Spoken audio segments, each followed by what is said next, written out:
And then catastrophizing. Catastrophizing is kind of what it sounds like, taking a small event and turning it into a catastrophe in your mind, right? It's not that you had a little tiff this weekend with your partner. It's that your partner is going to leave you and that you're never going to find somebody because this was the only person who really gets you, right? So you kind of make it into a huge thing when really it's something that's much smaller. Hey everybody, before we start the show, I want to make a couple disclaimers.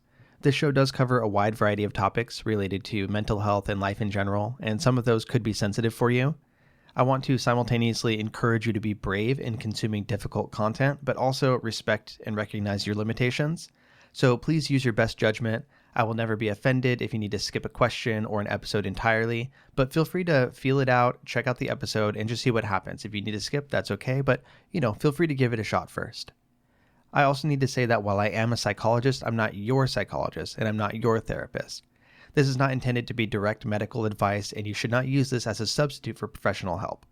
So with those said, let's go ahead and get into the show.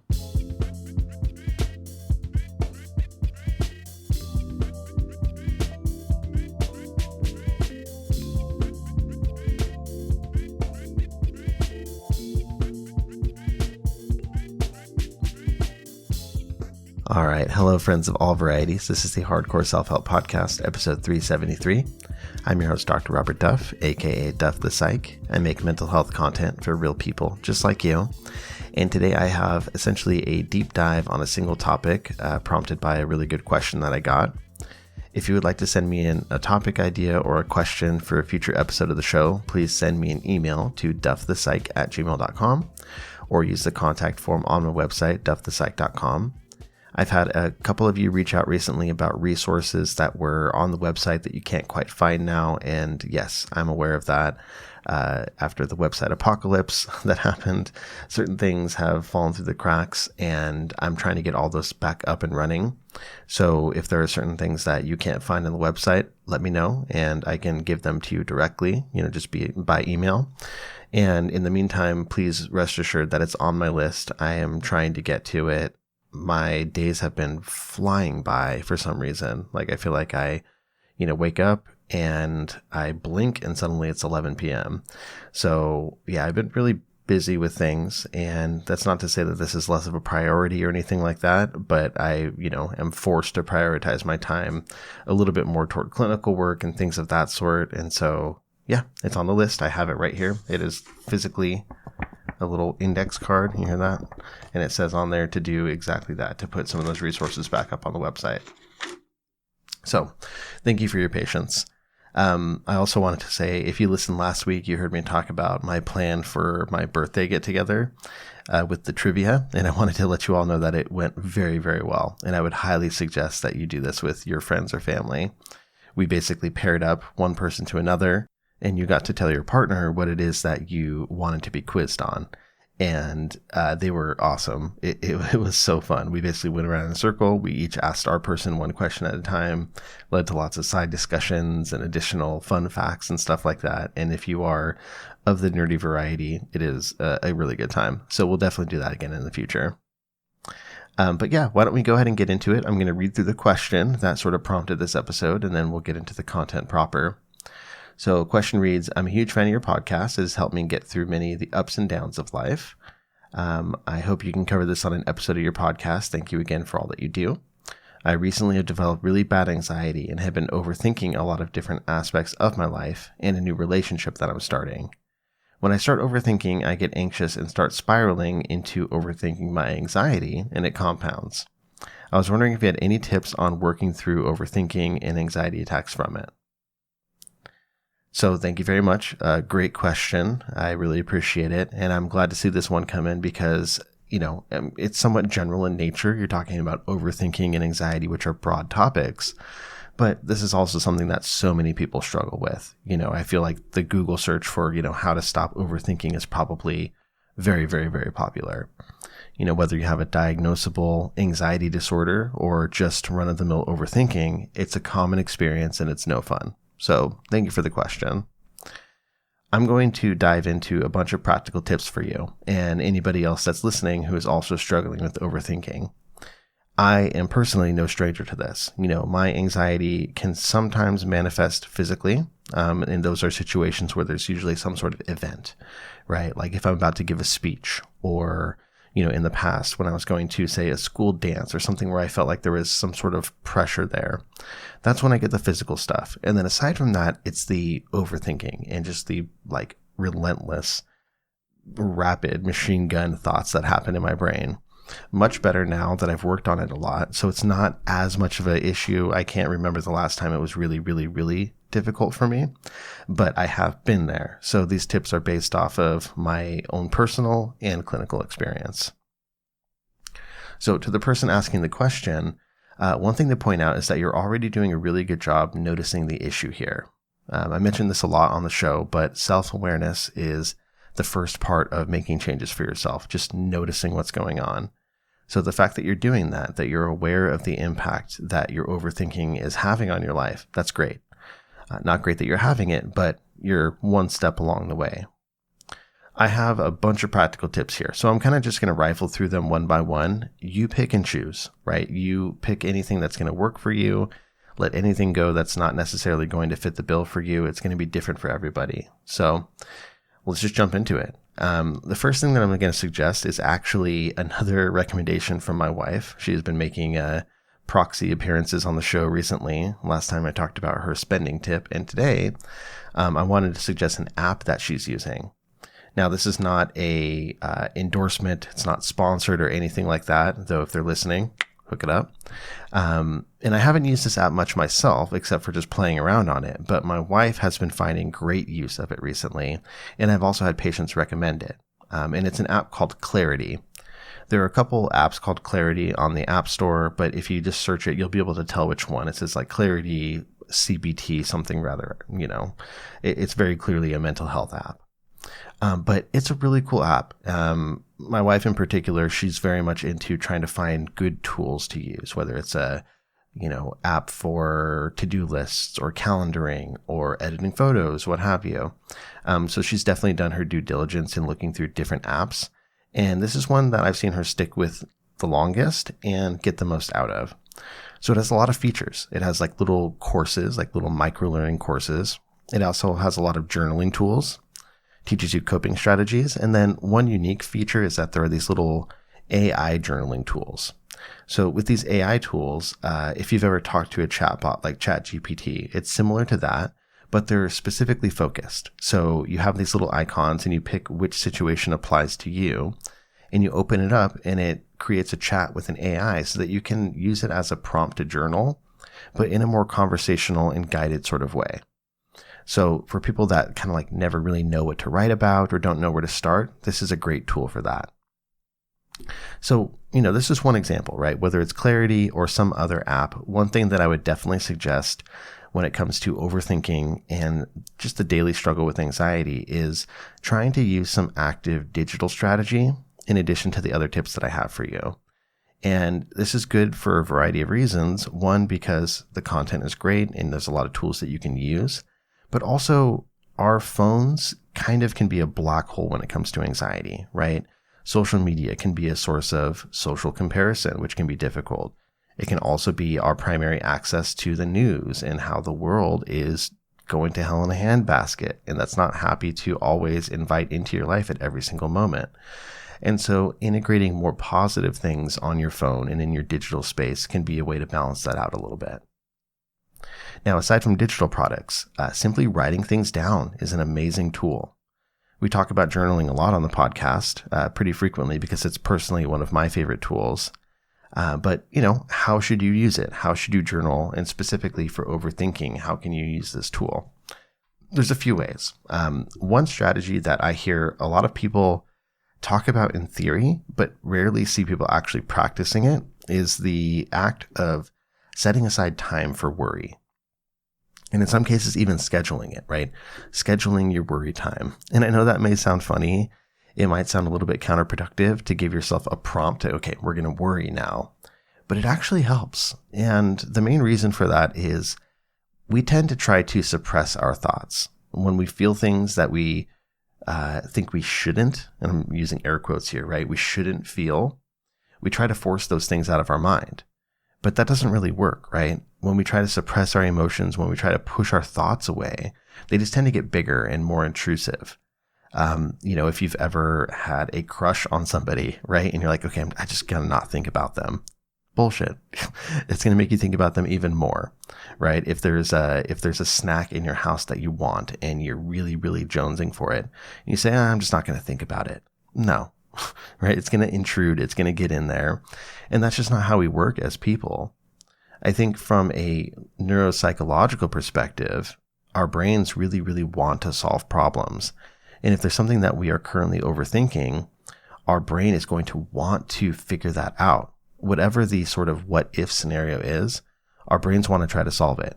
But when we don't give it the chance to actually try to actually address the issue directly, it's just a background process and it's always there. And then it peeks in through the cracks during inappropriate times when you don't want to be thinking about this thing. So instead, the alternative is setting aside time so that you can worry, right? So you set aside time for this worry. Now, I'll talk about the details of that. But really quick first, let's talk about our sponsor for today. All right, this episode is brought to you by Uncommon Goods. Let's say you have a holiday party for your work, or you have a white elephant gift party with your family. You're going to want to find something that's cool, something that's going to make people say, where did you get that? That's so unique. This is where Uncommon Goods is your secret weapon. Uncommon Goods is a marketplace that has truly unique gifts for everybody on your list. So whether you're shopping for your Secret Santa or your entire family, Uncommon Goods has amazing things from artists, small independent companies, and many things that are made in small batches in the United States. So let's say that you want something for under $50. Let's click on the button under $50 and let's see, we can get somebody a foul language tea towels of boobies and tits, which are birds, the booby birds and the tit birds. So it's just like the really nice illustrations of all these things. And then at the top, it says boobies and tits, like perfect, right? Maybe you have a spice lord in your life who really, really likes hot sauce. You can get a make your own hot sauce kit so they can make their own custom blend of it. And then you can maybe do a challenge like Hot Ones with them later down the line.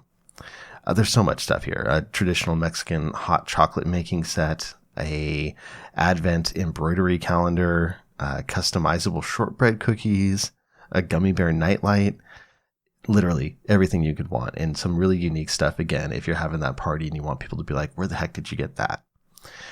So check it out. Uncommon Goods is awesome, and they are partnering with the podcast to give you 15% off your next gift. More than that, every purchase you make, they give $1 to a nonprofit partner of your choice. And so up to date, they've donated more than $2.5 million. So if you want to get 15% off your next gift, go to uncommongoods.com/duff. That's uncommongoods.com/duff for 15% off. Limited time offer. Don't miss out. uncommongoods.com/duff. Okay. So specifics, how do you set aside time for worrying?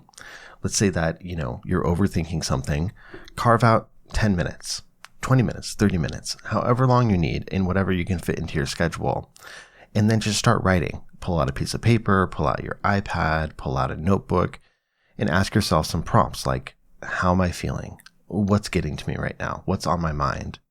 You don't necessarily need to write out anything specific, but when you allow yourself to approach your emotions and your thoughts instead of fighting them, that can already make a difference in terms of just being on better terms. I've talked before about my approach to verbal journaling. I do this a lot in the car or in the shower or sometime when I have some space, but I don't necessarily want to write things down. And you can take a similar approach here where you start with the prompt, like, what am I feeling? What's making me feel this way? And so you go through that, right? You say, what am I feeling? Okay, I'm feeling X, Y, Z. How come? What's driving this? What things are happening that are making me feel this way? Well, this is happening. That's happening. Okay. Once you go through what you're feeling and what are the contributors to that, finally, the last step is there anything to be done about this? Is there anything that I need to do here? Is there any action that I have to take? And, in some cases, there are actions that you want to take. In some cases, maybe you're anxiously overthinking because there is something that needs to be resolved. Totally valid. And then you go do that thing and it helps reduce the anxiety. But other times it's just cyclical or negative thinking that's just irrational and unproductive. And sometimes going through this helps you to give it some attention and not, try to force it out of your mind. But you can also realize that you don't have to do anything about it. You finish your worrying session. You're okay, good job. I did my worrying. Awesome. Then you spend a few minutes and just look over what you wrote and determine, is there anything that I need to address here? Is there anything that would take action or that taking action would resolve? If no, then you don't have to worry about that. You may have a direction to move in if there is something that requires action. And if not, then you give yourself some permission to not continue searching for a solution. You're allowed to feel what you're going to feel, and that may not go away, right? You may still feel jealous or upset or insecure, but that doesn't necessarily mean there's something that needs to be done about that. And that might help you overthink or not overthink the overthinking, right? There's a layered process that happens with anxiety. And you kind of mentioned it in the question where you overthink and then you start overthinking the fact that you're overthinking, and that makes you more anxious and you run into that vicious cycle. So doing this can sometimes help that vicious cycle not occur, where it's like, okay, I have this stuff on my mind. I'm feeling a certain way. And I figured out that I don't need to do anything about that. It still kind of sucks, but I'm not going to freak out about the fact that I'm having this experience in the first place. So try it out. Maybe it's not the perfect strategy for you, or maybe it's one piece of the puzzle, but actually try it. Set aside time, put a timer on your phone for 15 minutes, go somewhere quiet, grab a notebook and say, okay, time to worry. Let's go. And you should be good at it, right? You have lots of practice. See what happens after you do that. Another thing that you can do is a version of the downward arrow exercise. And this is an exercise that's very present in cognitive behavioral therapy. Also, a bit of DBT uses this. But essentially, you start with whatever it is that you're overthinking. And then again, instead of avoiding it, you actually address it. You approach it. And so you ask yourself repetitive questions. These questions could be things like, so what? It could be, what would that mean? Or it could be, what if that's true? Like, well, what if that's true? And then you answer it, right? So you come up with the question, you answer it, and then you keep repeating the process over and over until you either get to the core of what's really wrong, or you figure out what you need to do, or in some cases not do. So let's say your concern is that your partner is mad at you. You don't know exactly why, but you have this feeling that something's off and it's causing you to just overthink, and it's really getting in the way of your day. We can apply the downward arrow to that by asking these repetitive questions, right? So let's say you have this feeling and you think, okay, my partner might be mad at me. Okay, so what?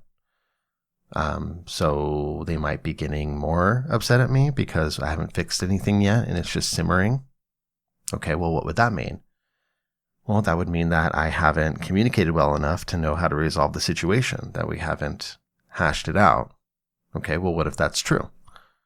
Well, if that's true, then I guess I should probably talk to them and ask if they're upset. Okay, well, what if they say no, but you don't believe them? Well, what if that happens? What happens if they say, no, I'm fine, but it doesn't really sink in, you don't really believe it? What happens then? Well, then I guess I can't win because I'm going to think they're mad at me no matter what. Okay, and what would that mean? I guess that would mean the issue is more on my side. Right? So you just keep going deeper and deeper and deeper. And hopefully this gives you a flavor of what that feels like. Sometimes it's the same question. You just say, so what? So what? So what? So what? Or you say, what would that mean? Okay. And if that were true, what would that mean? Okay. And if that were true, what would that mean? You just keep going deeper until you get to that core, right? So in this case, maybe if that were to happen, you would realize that the overthinking is sort of just generated by your insecurity, that there might be something wrong. And maybe there are some actions there, right? So after you're all done, similarly, you can ask yourself, is there anything that needs to be done based on what you learned? So in this case, maybe you need to talk to them. Maybe you need to reach out to your partner and make sure that, things are okay. And if so, try to believe them. So yeah, I think that one thing that can enhance all of this, one thing that could improve these processing efforts would be to learn about common thinking traps. These can be called cognitive distortions. They could be called unhelpful thought patterns. I have an entire episode of these, which is episode 211, so 211. So if you scroll down in your podcast app or use the website, you can find episode 211, and that is all about the 10 most common thinking traps. But for example, in your situation, I imagine there's a great deal of personalization, which is when you assume that somebody else's actions have to do with you So you personalize them. So like if your partner doesn't text for a long time, you say, oh, there must be something wrong. I must have done something. When in reality, they might be in a really, really long work meeting, or their phone died or something like that. Overgeneralization is probably also there. And that's, pretty self-explanatory, taking one little thing and applying it to everything. And then catastrophizing. Catastrophizing is kind of what it sounds like, taking a small event and turning it into a catastrophe in your mind, right? It's not that you had a little tiff this weekend with your partner. It's that your partner is going to leave you and that you're never going to find somebody because this was the only person who really gets you, right? So you kind of make it into a huge thing when really it's something that's much smaller. So learning about these, and my resource is just one of them, right? If you go online and you search what are cognitive distortions, there's going to be huge lists of these and lots of good examples. But by going through and identifying these patterns as much as possible, this helps you to better recognize them in the moment. My favorite way, obviously, is journaling about it. Something happens, and then you go back in retrospect and you say, okay, what was my thinking like? What cognitive distortions, what thinking traps was I employing here? Even if you can't catch it right away, going back and reviewing the tape helps, because that gets you more familiar with them, and then you can start to catch yourself and challenge those thoughts in the moment. And there are a variety of ways to do that. Maybe you examine the evidence that that thought is true, right? You have this thought that it's your fault that XYZ happened. How do you know that's true? What's the evidence that supports that? What's the evidence that doesn't support that? That's one good way to do it. Or maybe you can recognize that, your distorted thoughts, your thinking traps are really an expression of the way you already feel. And you're falling into basically a confirmation bias trap. You're saying, okay, whatever this is, it supports what I already knew. And that's a slippery slope, because you can really find a way to make everything support that. So all things being equal, you know that you're going to inevitably interpret things in a negative way because you already feel that way about yourself. So maybe you allow it to just go this one time. But yeah, getting to know those things, know your enemy. That's one thing that can be extremely helpful here. Another way to think about this is to consider just how tethered and linked you are to your thoughts. Journaling is a great way to stop denying your thoughts, but there are other things as well. Obviously, I'm going to talk about mindfulness for a moment, but mindfulness practice is another way to get on better terms with your thoughts. There are so many ways to practice mindfulness. It's not all meditation based, but in its essence, the primary idea is to pick some sort of focal point. This could be something physical, like focusing on your breath. It could be external, like paying attention to the flickering flame of a candle. It could be paying attention to the environment around you while you're walking. Whatever it might be, you pick that focal point, and it's a practice of drawing all of your attention into that focal point. And then when your mind drifts, as it inevitably will, to some other thought, instead of fighting that thought off like, oh, bad brain, you weren't supposed to think about that. Instead, give it a moment of recognition. Look at whatever it is that distracted you. And I don't mean physically look at it, but in your mind's eye, pull out that little distraction, that thought, that feeling, whatever. Give it a moment of recognition. Say, okay, I'm thinking about XYZ. And then kind of put it back up on the shelf and try to redirect your thoughts back to your focal point. And it's a practice. It's a muscle that you can build. And by repetitively practicing this, it can help you not be as derailed by your thoughts, right? You're used to thoughts coming in and intruding, but you're also used to them not taking you completely off your game, right? They come in and they go away, right? It's like leaves on a river. They float by. And so getting used to that can help you so that you're not like so stuck to these things. You realize you're overthinking about something. With mindfulness, you can say, okay, yeah, I keep thinking about that. Anyway, what I'm trying to focus on is whatever you're trying to focus on. It's a really powerful tool. It's really helpful as well for people who have attentional problems like ADHD and stuff, because it's you literally training your attention to focus more intentionally. Now, mindfulness activities often have breathing as a part of them, but they don't necessarily focus exclusively on deep breathing and relaxation. They're kind of separate, right? So relaxation training and mindfulness are separate practices. They can be combined, but they're different. With relaxation, you're trying to intentionally take deep diaphragmatic breaths, right? Filling up your whole belly and your lungs. And the point of this is to engage the part of your nervous system that actually lowers the physical elevation that happens with anxiety in your body. And this also takes practice, right? It's something that ideally you would find a really nice breathing strategy that you enjoy, whether that's 4-7-8, whether that's box breathing, whether that's, some other thing you learned in yoga. Anything is okay as long as it's involving those nice deep breaths and it has the capacity to initiate that relaxation response.